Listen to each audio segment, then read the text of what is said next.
Relationship for Dumbasses by Orphaned Account on AO3. Episode 16. Chapter 8. Alone Together. Sophomore year, last quarter. Uraraka stops coming to their dorm, and Midoriya goes to hers for a while. Not that Bakugou notices or anything, but living with Midoriya is pretty much like living with a ghost. If Bakugou doesn't know any better, he would say that the lump on the bed was just an oversized potato. Shitty hair. Hey, you coming, right? It's been like 30 minutes. He turns right before he goes to the door to glance at the lump of meat. He has left the yelling in favor of the cold shoulder. He knows Midoriya is awake underneath the covers, and Midoriya knows he knows. But neither of them say shit. The sound of Bakugou's phone having a fucking seizure is the loudest sound in the narrow room. Shitty hair. Bakugou, are you coming? Bakugou! Katsuki! Come on, man, don't ignore me. Bakugou, fuck off. I'm coming. Kirishima throws his entire body onto Katsuki when he walks in. Dude, I thought you weren't coming. Holy shit, I said I would come already, dumbass. Let go. Yeah. He laughs with a mouth of sharp teeth and swings his arm around Bakugou's shoulder to lead him into the club.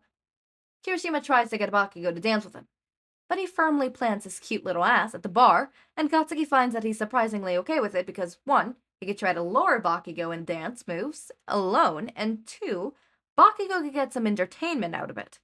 Kirishima's seen the Discovery Channel animal documentaries. He knows what a great mating dance looked like.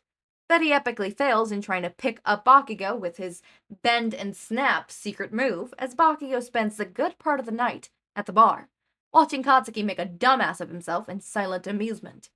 And the best part? Kirishima's not embarrassed. Turns out watching Bakugou try to hide his rare dorky-ass smile behind the rim of a glass is almost as good as getting him to the fucking dance floor. You dance like a drunk elephant, he says when Kirishima comes around to his seat. Damn, I was going for a drunk peacock. Please, you are nowhere near as grateful. Bakugou scoffs and takes a sip of his beer. Suddenly he stands up and walks towards the stairs leading to the rooftop. Ugh. The music is way too fucking loud. And that's all the invitation Kirishima gets. 50 feet in the air, the music softens to a dull. The moonlight is soft compared to the laser rave lights of the club. Bakugou has his back to him as he leans out, fingers gripping loosely at the beer bottle, swinging in the night breeze. He half turns his head, his golden pale and eyes glowing to look at Kirishima, and Kirishima thinks that something about the attitude, something about the cold, starry night, something about the slight scent of smoke and whiskey tickling his nose, something about the night that had softening effect to Bakugou too. Well, you gonna come over here or what? And Kirishima settles himself on the railing next to him. They stare out into the dark cityscape, all of its lights captured in Bakugou's eyes, and Kirishima tilts his head back to feel the breeze. They don't say anything for a while, the only sound in the air being the clicking of Bakugou's beer bottle against the metal railing. Bakugou was a firework, an explosion, spontaneous, harsh, loud, but Kirishima thinks he knows why. But that was for another time. Tonight, it was just the two of them, alone, together, and Kirishima lets a comfortable silence settle in the space between them. Katsuki? Clink, clink. Clink, clink. Bakugou turns his head to look at him with red eyes, curious and bright, and Kirishima is caught in that awkward feeling of almost chickening out and simultaneously not wanting to. I think, he states, I think I like you. Truth is, he knows. He's known a long time ago, but it felt clearer than ever. He rolls the words on his tongue, slowly, testing them, tasting them, and they tasted true. Like, really, really, really like you. Bakugou's eyes widen miniaturely, and his hand stops swinging, and Kirishima feels his face burning. Like, more than a friend. Like, yeah, I got it the first time. I mean, fuck. We had fucking sex. That's not the only thing, but Bakugou's ears are tinted pink, and he looks everywhere but Kirishima's reddening face, and Kirishima thinks that Bakugo knows, even without listening it out. Fuck. Bakugo whispers, running a hand through his hair like he can't believe it. Fuck me. I like you too. He mumbles, and something wells up inside of Kirishima's chest, like a slow swelling of tide, and Kirishima thinks he could get sky high on this feeling. Can I kiss you? Shut the fuck up, he says, moving to lean closer to Kirishima. He laughs, wrapping his arms all over him, and thinks of how kissing Bakugo feels like fireworks. Two dumbasses, alone on the roof of a nightclub at midnight. One dumbass at the edge of Shirakami Bridge, at the end of the second semester. Midoriya is sky high, figuratively and literally. A little dirt speck, standing like a fool on the 100 feet of air, the flow of traffic rushing underneath him, the wind whooshing harshly in his hair, the sun beaming bright in his eyes. This is where it starts. Before Midoriya fell again, he fell in love again. Uraraka Ochako is nothing like Bakugo Katsuki. She is soft, kind, and gentle, where Bakugo is hard, mean, and rough. And so it goes again. He and Uraraka, sitting side by side, on the stairs of the pre-med building. He and Uraraka at the library. He and Uraraka at the cafe. He and Uraraka in Sue's room. He and Uraraka, when before it becomes only him and an angry Bakugo. She's the only one who picked him up and gave him a new name when Bakugo pushed him down, and Midoriya thinks that she is the one. That's what he thought when he goes to knock on the door of her dorm room, only to find it unlocked, and sees with his innocent virgin eyes the love of his life, kissing her roommate. Uraraka looks up, startled. Baku! She ran, and he ran, feet thumping heavily down the corridor. He's never ran harder or faster in his whole life, and Midoriya is certain that if his PE teacher could see him now, he might have even been proud of him. What the fuck is going on? People shouted when they heard ugly sobbing passing through the hallway. Ugh, it's that suicidal freak again. Midoriya locked himself up in his dorm room, and Bakugo wasn't there. Bakugo didn't even come to the dorm anymore, whereas Midoriya is there, but doesn't really have much of a presence. Bakugo is completely absent. Midoriya thinks he knows what is the cause of it, where he's at, what he's doing, with who he's with. He tries not to let it bother him too much. His chest hurts, and his wound himself tighter underneath his bedsheets, becoming smaller and smaller in the empty room. First semester. The fourth time Deku tried to talk to Bakugo at 2 a.m. He made sure Bakugo was actually awake to hear it. Sometimes, Kachan, I don't know where I'm going with my life. Great.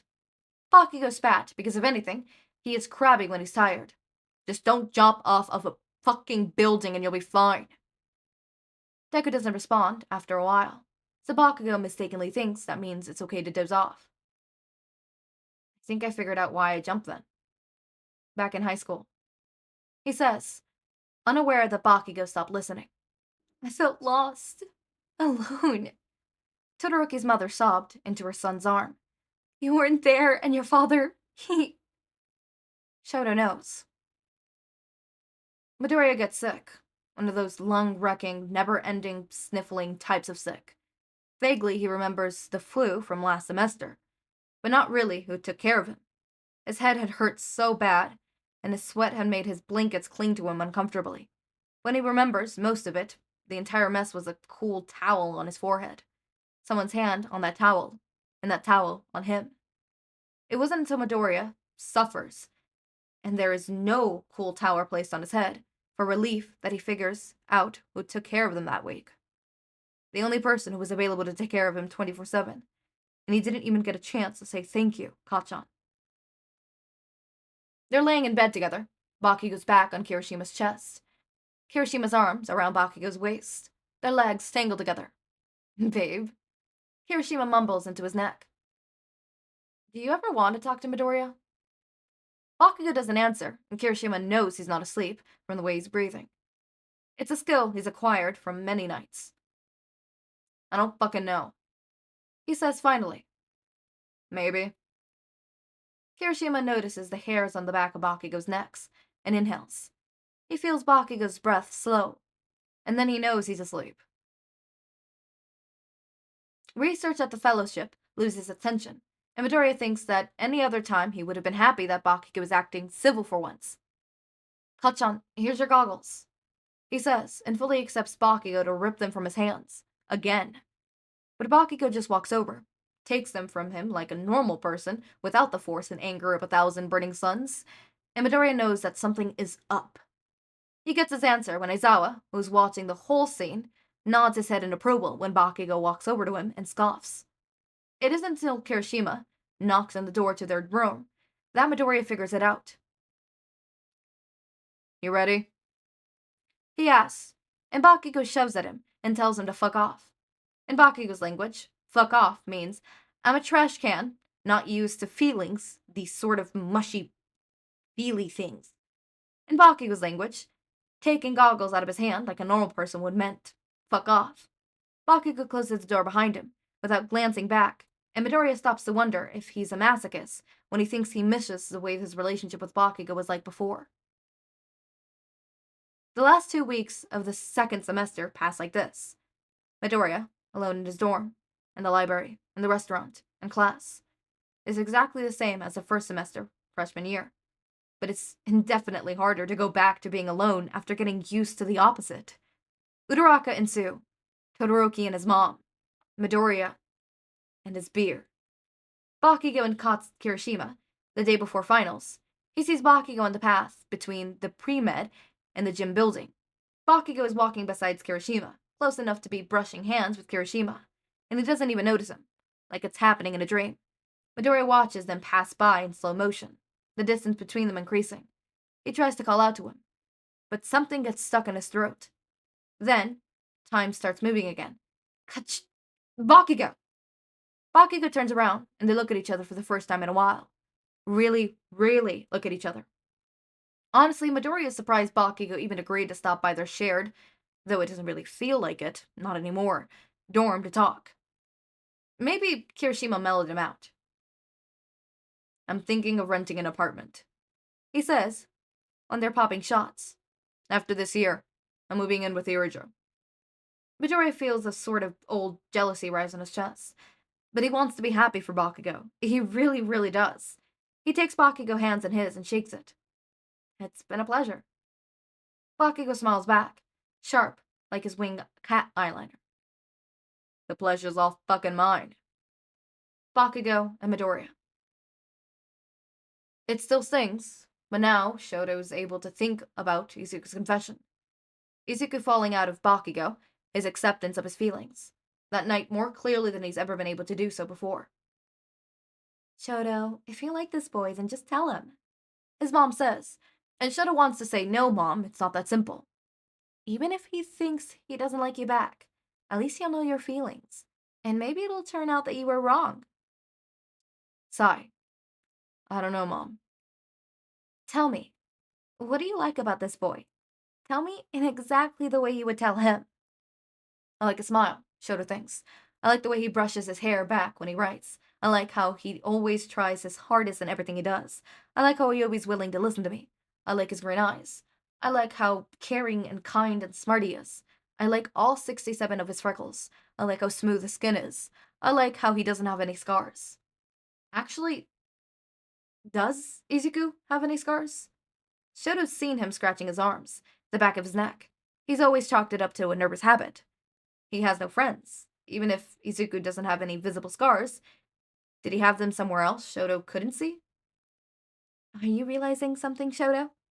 Mom, if she didn't have 2 healing legs, if she weren't his mom, would have been nothing knowing beneath what he could see.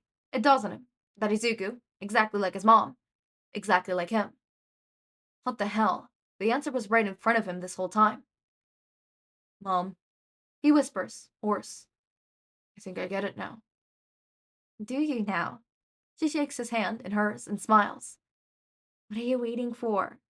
Go get him back. Bakugo. Sophomore year is over. Come get your Midoriya back. Midoriya, and the edge of Shumiya Bridge. After Bakugo closes the door to go out clubbing with Kirishima, Midoriya pulls the covers down to his chin and lays in bed for a few more hours, letting the dark close in around him. He checks his phone, not even flinching at the bright-ass screen flashing. A week since messaging show. 2 weeks since Bakugo. Won't come back tonight. Okay. A week since Todoroki. It's painfully empty, and Midoriya feels pretty fucking pathetic. Refreshing his history chat, so he turns off his phone, rolls over, and stares at the ceiling. He tries going to sleep a couple of times, but his heart beats louder in his head, and the ticking of the clock was borderline irritating, so he forces himself to sit up. He puts on a pair of ratty-ass jeans and a random t-shirt he grew off on the edge of his bed. And his J. He could see some leftover bottles of beer Bakugo had with Kirishima a few nights ago. And why the fuck not? He's not really thinking. He can't really think after he's drank about 3 of them anyways. So he walks out the door, down the stairs, on the sidewalk, almost the street. And this is where he is now, on the edge of a fucking bridge. His head hurt, like someone took a sledgehammer to it. He guesses that's what it feels like when you drink 3 Captain Morales in one sitting, and then subject yourself to the cold wind smacking against your skull. He watches the traffic for a while, reviews his pathetic life, thinks about his unrequited crushes, all the animes he's ever watched, patients he's never saved, chemistry problems he'll never solve. He thinks, and maybe reconsiders what he's doing. He remembers how he took the dive of the building in high school. Jumping off a bridge is pretty much just as easy. It isn't until Todoroki sits down with his mom and talks about her attempt to jump off the Todoroki tower that he remembers one of the rumors about Izuku Bakugo had told him. Pathetic. Suicidal. The signs were all there, and he didn't want to admit it. Todoroki had some trouble with denial. See, and this time, there was no Bakugo to snap him out of it. Todoroki glances at his mother, sleeping peacefully on the bed. He thinks of Midoriya, miles away. Suicidal. Midoriya wakes up in a BMW to someone shaking his shoulders. He didn't know heaven had such nice cars. He opens his eyes barely and sees something half red, half white. Shoto? He asks. Now Midoriya is sure he's in heaven. Izuku, he says, worried. I found you passed out on the side of a bridge. Oh, Midoriya sighs. He does all these dramatics and passes out of alcohol overdoses just one step away from death. Izuku, what were you doing? He could tell Todoroki everything right now, but he's too overwhelmed with the joy of seeing his friend again, the disbelief of what he was about to do, and the shame that crawls in his throat that he didn't have the guts to jump, even though it is beyond relief he didn't. His heart feels like it's going to spill out of his eyes, and it's all too much. So he just puts his head in his hands and cries. Bakugo is packing up his shit when he finds a letter underneath his pillow. It's from Midoriya. He thanks Bakugo for fighting off his bullies, for helping him with his homework, for taking care of him when he was sick. He tells Bakugo he could have his limited edition DVD Blu-rays of Nia and Jolis. He signs it off as Deku. What the fuck is this? A cry for help? A self-pity letter? Bakugo is beyond pissed and storms out the dorm room, just in time to see Todoroki stepping out of the car, with a sobbing Midoriya.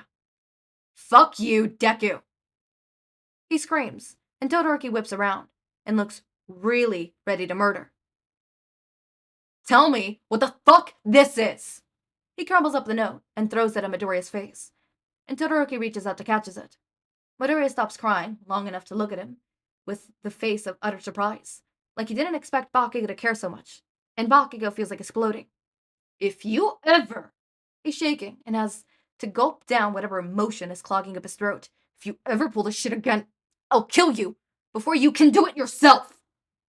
He turns away, and doesn't stay to see Todoroki's shocked look, and Midoriya's shameful one. The letter remains a crumbled ball in Todoroki's fist. He doesn't need to read it to know what made Bakugo so mad. what made Midoriya so ashamed of himself, and what led to finding Midoriya on the side of the road, smelling like 3 bottles of whiskey. It's the same reason his mom had landed herself in the hospital, needing her son assistance every day for 6 months, waking up screaming some nights, clutching at invisible wounds. Todoroki rose from the bed next door to stroke her back until she calmed down. He turned his head to the side where Midoriya is laying out on the bed in his and Bakugou's dorm. A lot of things have happened in the past 6 months without his knowledge. And as much as he would like to place all the blame at Bakugou's head, he knows that this is partly his fault. It hits him like a cement brick. He knows nothing about Midoriya at all, where he came from, and what he's like now, aside from the fact that Midoriya has 67 freckles on his face. He feels like the burn on his face itches, and he reaches one hand to ghost over Midoriya's cheek. Scratched and strained with dry blood from where he hit the concrete when he fell, and Todoroki sees that Midoriya's bled red too. His hand hovers over Midoriya's forehead to soothe out the too long bang as he slept. He finally realizes during his gap year 2 things he learned from his 18 years growing up. 1. His mother isn't weak for living, for enduring. She's probably even stronger than he is. And 2. Midoriya is the same. He finally realizes during his moments back 2 things he learned from his gap year. 1. Midoriya has scars. And 2. He thinks he might love Midoriya even more because of that. I am so confused. Okay, so the next one is going to be broken up into 2 episodes. I'm sorry. Izuku liking Uraraka was never tagged. Like, literally, the one-sided BKDK was tagged, but not the one-sided Ochako was tagged. Really? Okay, Izuku tried to, which I kind of called it. And then I'm sorry. We're barely now getting, okay, Todoroki is like Izuku. We have not seen Izuku like Todoroki back, and we're 1 chapter from finishing. I am scared. Who are the main characters? Who is the main shipping? I don't know. I don't know. I'm gonna go. I'm gonna go. As always, my raindrops, make sure to eat, sleep, drink water, take your meds, have a wonderful day or night. Link to my Discord server and socials are down in the description. Subscribe to see more of my content, and thank you so much for watching.